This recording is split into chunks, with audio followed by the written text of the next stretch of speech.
तो प्रियो हम परमेश्वर के वचन की तरफ जाएंगे। आज के मनन का भाग हमने जो लिया है वो है सभोपदेश उसके 10 और उसके 5 और 6 वचन पढ़ता हूँ। जैसे वायु के चलने का मार्ग नहीं जानता और किस रीति से गर्भवती के पेट में हड्डियां बढ़ती है, वैसे ही तू परमेश्वर का काम नहीं जानता जो सब कुछ करता है। भोर को अपना बीज बो और सांझ को भी अपना हाथ धरो, क्योंकि तू नहीं जानता कौन सा सफल होगा, यह या वह, या दोनों के दोनों अच्छे निकलेंगे। प्रियो, सुबह के समय में जब मैंने बाइबल खोला तो बहुत दिन से मेरे मन में एक विचार था कि सुबह के समय में लोगों को वचन पाठ, और मेरे शायद मुझे लगा कि ये मेरे सोच है, लेकिन जब मैं बाइबल पढ़ रहा था तो बोला तो पहले ये वचन आया, इसीलिए मैं क्यों इस वचन को आज मैंने लिया तो मुझे याद रहे कि ये जो ऑनलाइन की सेवकाई हमने शुरू की है परमेश्वर की तरफ से, ना तो पद से ना पराक्रम से, परमेश्वर के रहते के लिए आत्मा से। सो प्रियो, जब तक हमें परमेश्वर कुछ नहीं कहते तब तक हमें कुछ बातें नहीं करनी चाहिए। जिस काम को परमेश्वर शुरू करते उसको करते भी परमेश्वर। बाइबल में अय्यूब की पत्री में परमेश्वर बताते हैं उसके 8 के 7 में, तेरी शुरुआत छोटी होगी लेकिन तेरा अंत बहुत बड़ा। प्रियो, इन वचन जो हमें आधार है, इन वचनों में सब उपदेश आपको मालूम होगा कि ये कौन है। ये वचन लिखने वाला दाऊद का बेटा शलोमोन है। तो प्रियो, ये वचन हमको बताता है कि जैसे तो वायु के चलने का मार्ग नहीं जानता, कुछ बातें गहराई से समझना हमें जरूरी है, सोचना हमें जरूरी है।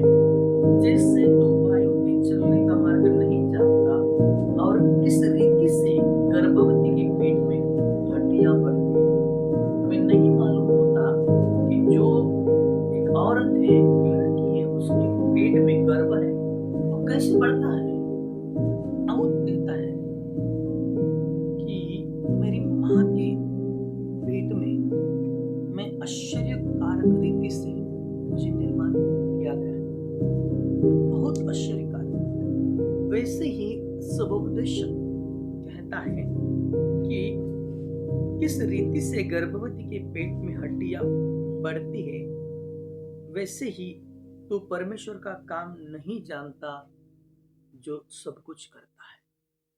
प्रिय हो, ये 5 में इन बातों को सबोपदेश बताता है। उसके पास ज्ञान है, बुद्धि उसके पास है, नीति वचन उसने लिखा है, बहुत सी नई नई युक्तियों को उसने ढूंढा है और किया है।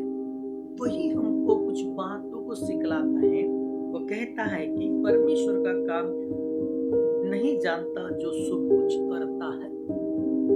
बाइबल बताती, परमेश्वर कहते हैं जो वचन मेरे मुंह से निकला है वो कभी खाली नहीं आता, जिस काम के लिए भेजा है वह काम करता है। चाहे वह वचन किसी के चंगाई के लिए भेजा हो, आशीष के लिए भेजा हो, मुर्दों से जिलाने के लिए भेजा हो, तो वो कभी खाली वापस नहीं लौटता। मुर्दों को जिलाने के लिए अगर भेजा हो तो मुर्दे खड़े हो जाते हैं, उठते हैं। इतनी ताकत परमेश्वर की वचन है। प्रियो सुनो, कुछ गहराई की बात इसमें है। यदि तो 6 में वो बताता है, वैसे ही भोर को अपना बीज बो, जो हमने किस रीति से गर्भवती के पेट में हड्डियां बढ़ती है। ये हड्डियां क्यों बढ़ रही हैं? ये पेट में बच्चा क्यों ऐसा तैयार हो रहा है? क्योंकि उस पेट में बीज बोया गया है। बीज बोया गया। इसीलिए नीचे कहता है कि भोर को अपना बीज बो, सांझ को भी अपना हाथ न रख, क्योंकि तू नहीं जानता कौन सफल होगा, यह या वह, या दोनों के दोनों अच्छे होंगे। प्रियो, हमें बाइबल बोने के बारे में सिखाती है। बहुत सारे लोग बोते नहीं है। प्रियो, परमेश्वर के राज्य में हमें अपना समय बोना है। पहले सुबह में उठना है, सुबह में उठना है, सुबह में उठना है और हमें बोना है। हम जाएंगे भजन संहिता में, जाएंगे अध्याय 4 में, जाएंगे 4।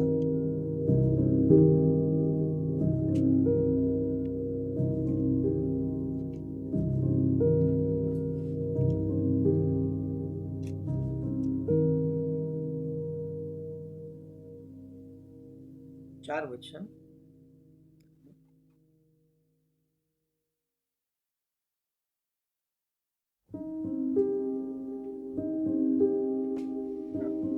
सॉरी, 5 का 3 में 1 से मैं पढ़ता हूँ। हे यहोवा, मेरे वचनों पर कान लगा, मेरे कराहने की ओर ध्यान लगा।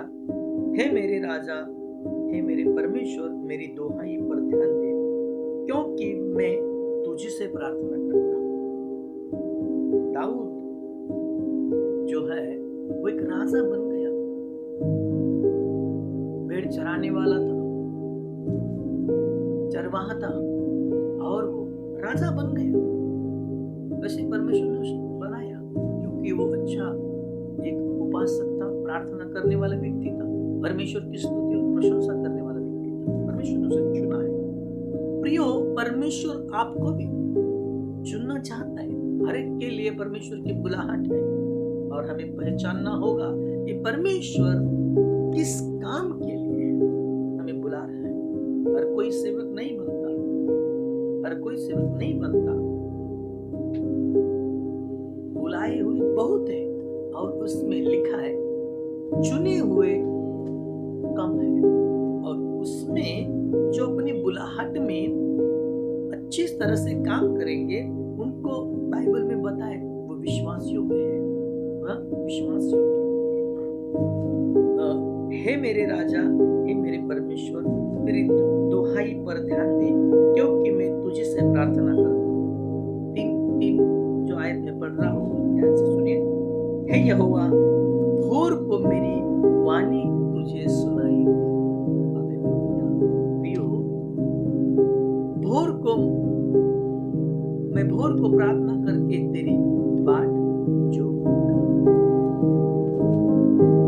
इसका अर्थ मतलब है कि हमें भोर को प्रार्थना करना है, समय देना है, बोना है, प्रार्थना बोना है और बाट जोहना है रात को भी। इसीलिए सुबोपदेश बताता है ना कि भोर को अपना बीज बो और सांझ को भी अपना हाथ न रोक। बोना है, क्योंकि कौन सा सफल होगा ये तुझे मालूम नहीं। प्रियो, हमें प्रार्थना में निरंतर लगे रहना है।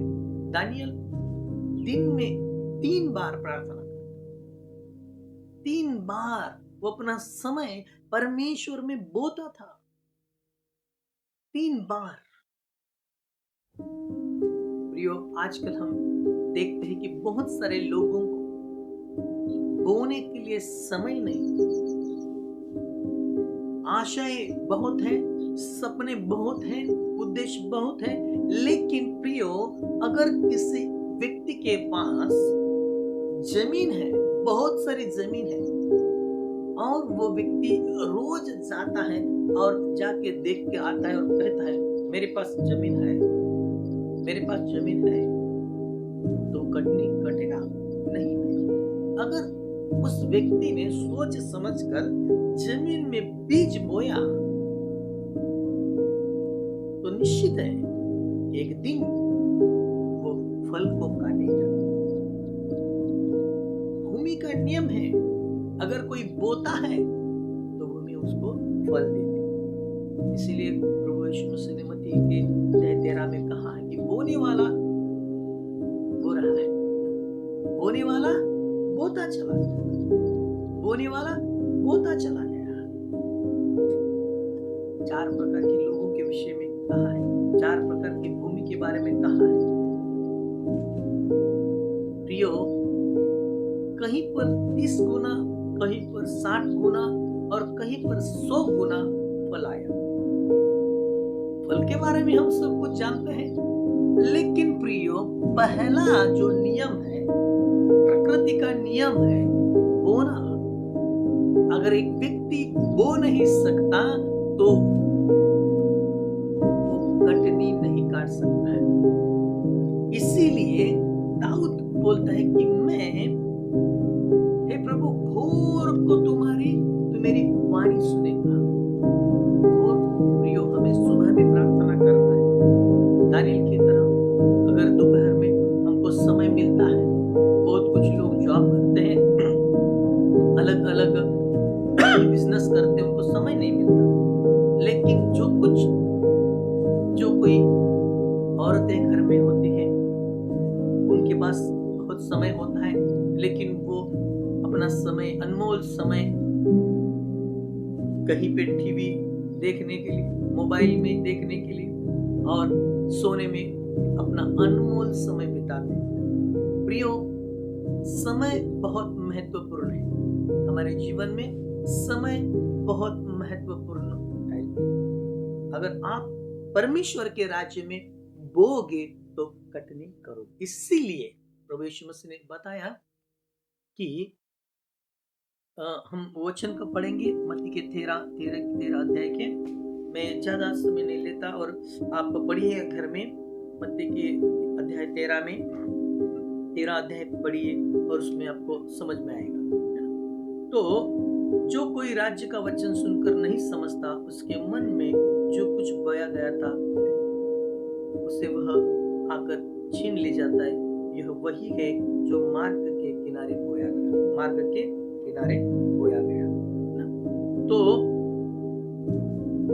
और जो पथरीली भूमि पर बोया गया वह है जो वचन को सुनकर आनंद के साथ मान लेता है, पर अपने मन में जड़ रखने के कारण वह थोड़ी ही दिन का है, और जब वचन के कारण क्लेश उपद्रव होता है तो तुरंत ठोकर खाता है। झाड़ियों में बोया गया यह वह है जो वचन को सुनता है, पर इस संसार की चिंता और धन का धोखा वचन को दबा देता है और वह फल नहीं लाता।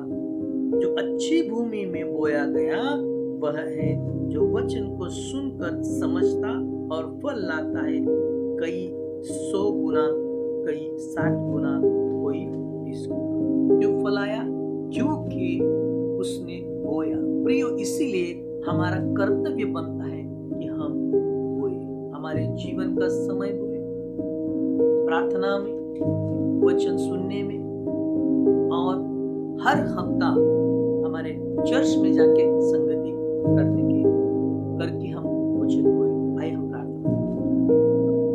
प्रभु, इस मनन के वचन के लिए आपके नाम को धन्यवाद देते हैं। जिन जिन लोगों ने आज